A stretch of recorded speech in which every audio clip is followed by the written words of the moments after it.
The legacy of the Civilian Conservation Corps is immeasurable. Although we can count the miles of trails built, even the numbers of trees planted, we cannot quantify the lives enriched and improved, not then and not since.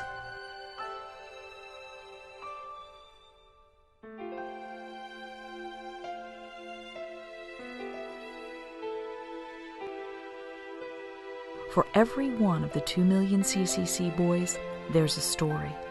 A boy who grew up, a family helped, and a job well done that set the stage for the future of many places, among them Shenandoah National Park.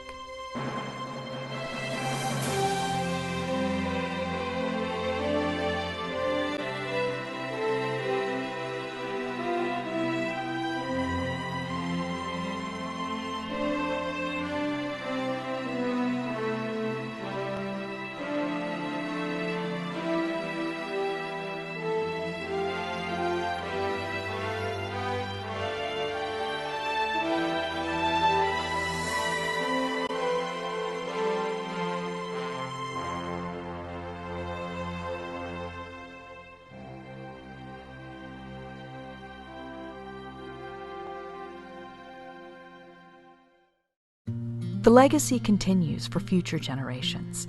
Because of the tremendous success of the CCC, spin-off organizations have developed over the years, each with a similar mission of giving young people the opportunity to make a difference in conservation work on public lands. One such organization is the Student Conservation Association.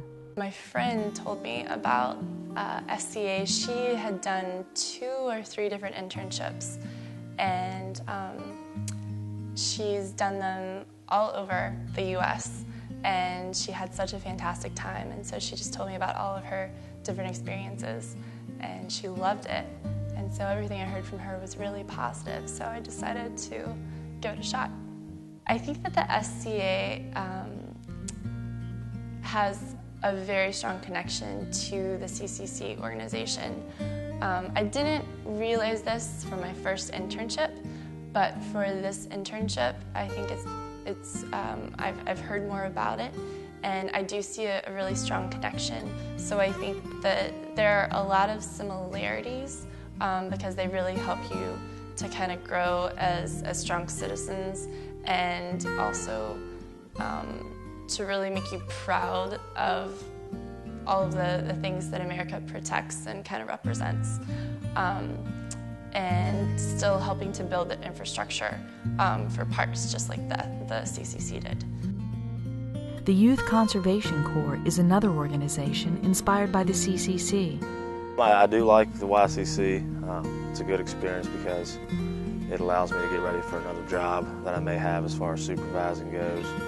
And also it gets me outside, and I kind of like to get into a field when I'm outside all the time. Some of the main projects that we work on include the water reservoirs, and basically that's what supplies the water for all your waysides and your campgrounds up on the park itself. And the water lines that run from those places need to be cleared throughout the year, so in case they need any maintenance, like a water line would bust in the wintertime. Also the rock walls and everything that goes along the roadways, they're cleared off and weeded. You can't forget it really when you're up there because they have a lot of signs about the CCC and everything that they did. And it's kind of amazing that those rock walls are still there that they've built, and that us as the YCC, we're still working on them today and doing that kind of stuff. Some of the hardest work done in Shenandoah by the boys of the CCC is not visible. Thousands of miles of water lines and phone cable lie beneath the beautiful landscape today's visitors enjoy. And every mile was dug and laid by the boys in anticipation of the millions who would travel here to experience Shenandoah.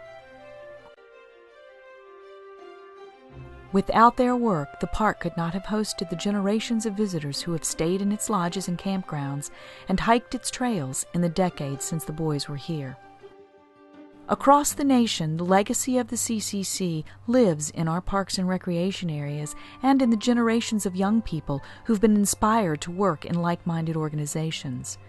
But another, more personal legacy of the program is in the boys themselves.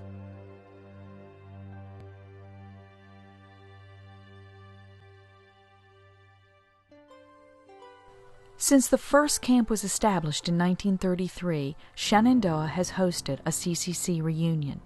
Shenandoah is the only site to have had a reunion every year, hosting not only Shenandoah boys, but boys from other camps as well. And every year they celebrate and reminisce, often bringing their families to share in their past. And as they reminisce, it's clear that the CCC experience was a defining moment in their lives.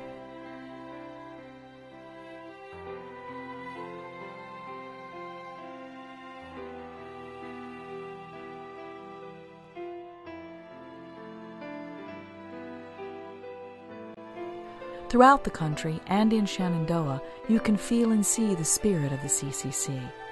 But the places they transformed still need protection today. The legacy of the CCC is the gift and responsibility we inherit.